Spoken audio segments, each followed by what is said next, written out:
r/nosleep. Posted by horror_writer_1717.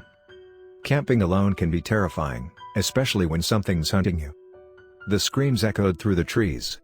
I couldn't tell if they were human or animal, all I knew was they were loud, which meant they were close. As I listened to the high-pitched shrieks, it almost sounded like a couple of people having a shouting match. If I had been at my apartment in town, that's exactly what I would have thought the sound was. But then the pitch changed, and it took on a feral quality. I knew whoever or whatever was making the sound, I wanted nothing to do with them.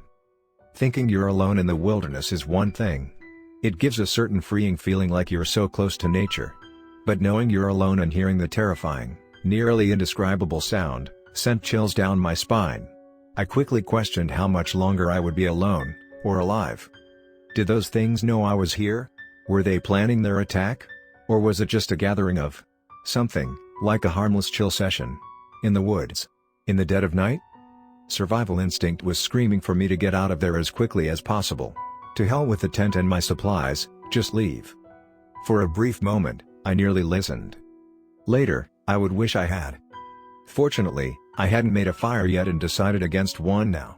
If by some miracle those things didn't know I was here, a fire would draw them in like flies to, well, something I didn't want to be in. Even though the screaming was still going at a fever pitch, I quietly snuck into my tent and zipped it shut.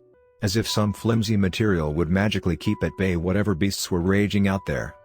Searching through my pack, I found my Swiss Army knife and kept it firm in my grasp as I lay down on my sleeping bag. I didn't dare settle in for the night. Sleeping through being attacked by wild whatevers, and torn to shreds can be bad for my health. As I lay there, eyes wide, listening to the horrible shrieks that seemed to come from everywhere, they suddenly stopped. At first this was a relief. But when the sounds stopped, so did all other noises of the forest. It was as if someone had hit the mute button on all of nature. I heard a loud thumping sound that sounded like drums beating faster and faster until I realized it was my heart. Trying to calm myself so I didn't have a heart attack on the spot was a challenge. I tried to think of calm blue oceans and sunrises. Of beautiful things that had nothing to do with the situation I was in. Apparently, I did my job too well. I don't remember falling asleep, but I remember waking up in a panic. Jumping up, I looked all around for the beasts that were coming to get me. When all that stared back at me were the contents of my backpack and the four walls of the tent, I allowed myself to take a few deep breaths. It was morning. The sun was up, and the birds were singing. I took both of those as good signs. Being alive was a bonus as well. It was decision time.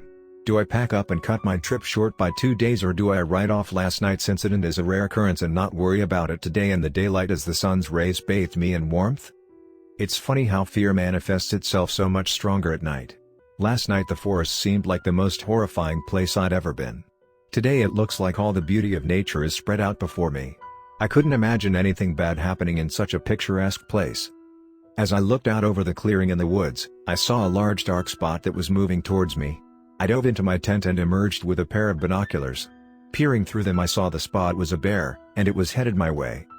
So much for nothing bad happening in nature. My plan of action was to hide and hope it went away or turn down another path before it got here. That plan didn't work out so well. Within 15 minutes I could hear it snuffling around the campsite looking for something to eat. I hoped it wouldn't be eating fresh camper. The can of bear spray was firmly in my hand with my white knuckles clenching it. Having it was one thing, using it was another. That was my last resort. Spray and run. The sniffing got louder, and I could see the bottom edges of tent being pushed in by a large nose. My knuckles grew a little wider as I followed its progress along the edge and around the tent. And then there was a pause. A dreadful pause. The kind of pause that horrible decisions are born from. I was contemplating my own horrible decision when the sniffing started again, this time leading away from the tent. Breathing a cautiously optimistic sigh of relief, I opened the tent flap just enough to see the bear lumbering off into the woods. Again, I held a silent vote, just like the song said, should I stay or should I go? I'd only been camping up here once before, but I didn't remember it being this dangerous. Maybe I just got lucky last time. Not wanting my luck to run out, I packed up my tent and got ready to leave. The sun was already high in the sky, leaving me just a few hours to hike out what took me a full day to hike in. I looked for bear tracks to see which way it had left, but the ground was dry so there was nothing to see. Crossing my fingers, I headed out on the trail, hoping it had gone some other way. It was easy going, making the terror of last night fade even more. I still kept a wary eye for the bear though. No use in getting so caught up in nature that I ignore her dangers. After around an hour of walking, I found a large rock on the side of the trail and decided to take a break. Pulling out a granola bar and a bottle of water, I looked around as I snacked. There was a clearing in the woods and a rough path leading to it. It wasn't any official path, just one that happens when a lot of feet go the same way and tramp down the foliage. There was a faint whiff of smoke coming from the clearing, but I couldn't see exactly what was causing it. My curiosity wanted to see what was there, but my common sense said no way. In the end, curiosity fought dirty and said the smoke meant there had been a fire and the ashes could blow into the trees if the wind picked up and cause a wildfire. It was a good point, even though the wind was uncannily still at the moment. I took a quick look around to make sure the bear wasn't sneaking up on me, then started down the narrow path. The trees blocked out some of the light as I headed down the path toward the clearing, making me literally descend into darkness. It wasn't a good feeling. My eyes darted around, looking for anything out of the ordinary, and I slowed my pace. Then suddenly the trees opened up and daylight shone brightly on the clearing and the remnants of a fire with a wisp of smoke still rising. Whoever had made it had been dangerously uncaring about the safety of the woods.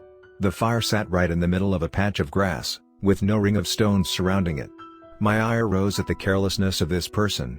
I found myself wishing very bad things on them when I noticed something else. There were splotches of red all around the fire. It was like someone had spilled red paint all around. It was strange. Why would someone bring paint out here to the middle of the woods? I stalked around the other side of the fire looking for the answer to this mystery. Unfortunately, I found it. There was something pale sitting just outside the burnt grass of the fire.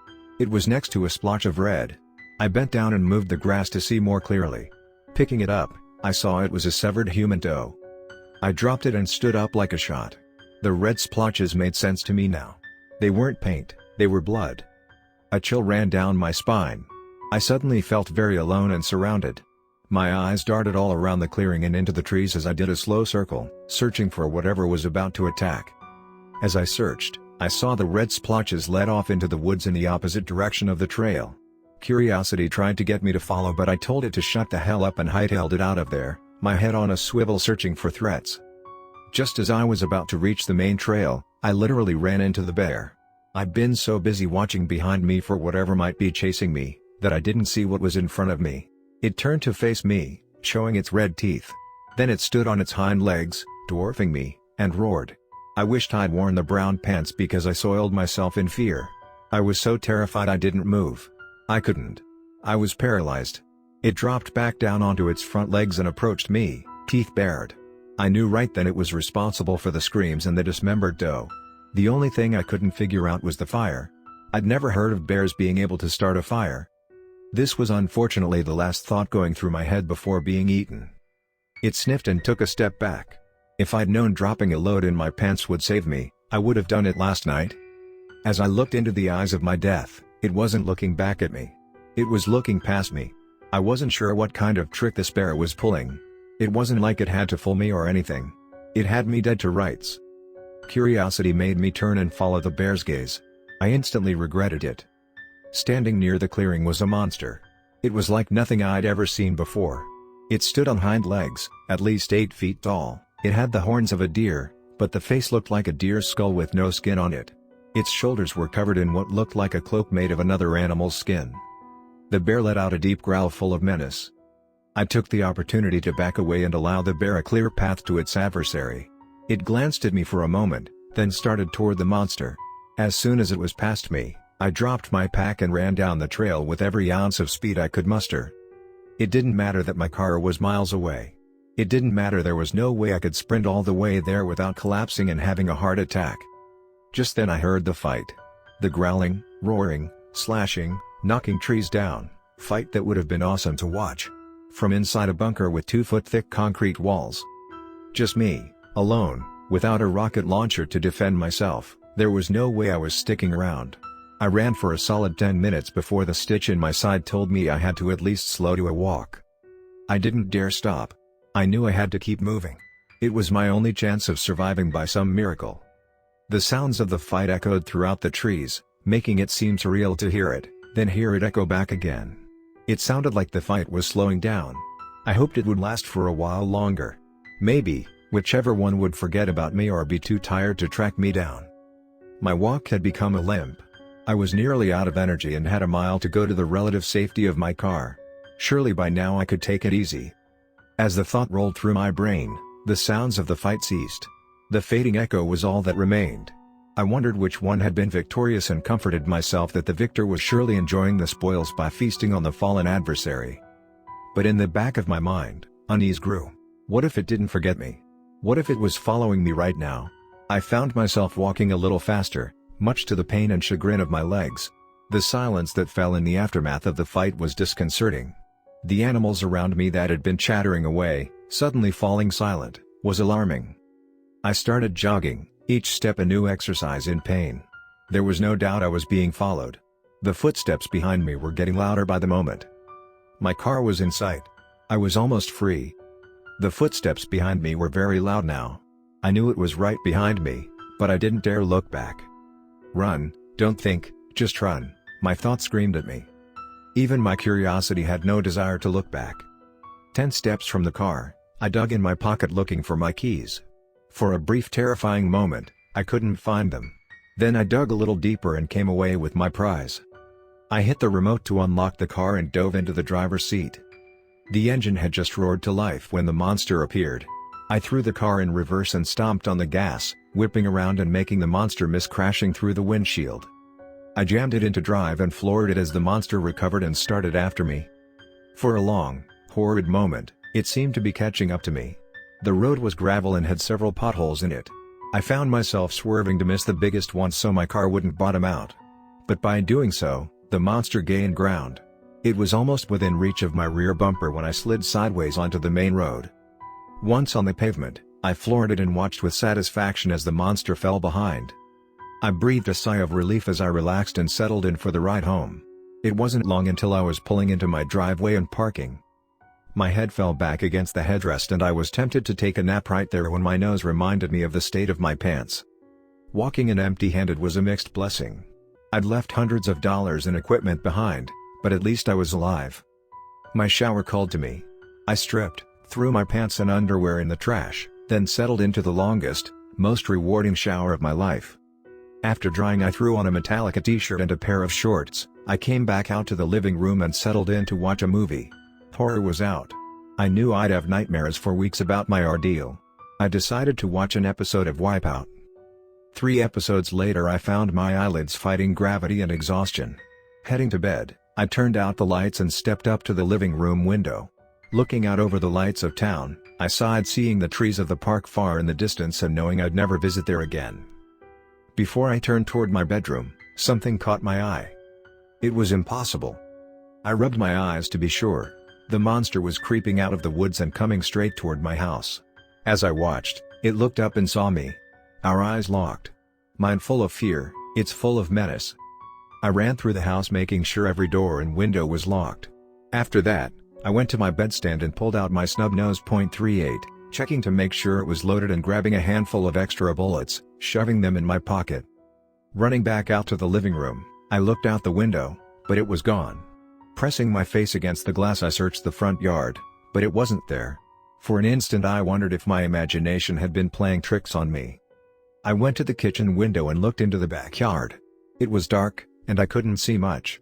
Reaching for the light switch, I hesitated, not wanting to see it suddenly appear in front of me. But I had to know if this thing was real or not. I would rather that I was going crazy than ever see that thing again. Flicking on the light, I took a half step back.